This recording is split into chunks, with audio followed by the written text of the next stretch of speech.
वादी की वाहिद रेल खदमात को आज 5 रोज़ बाद दोबारा बहाल किया गया।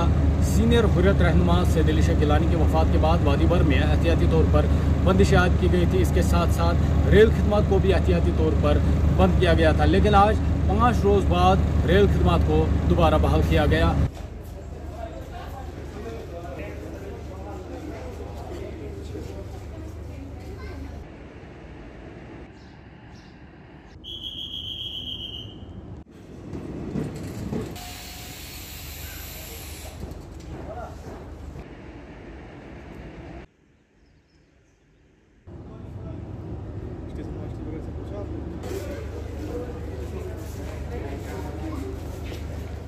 रेल खदमात के बहाल होने से मुसाफिरों ने राहत की सांस ली।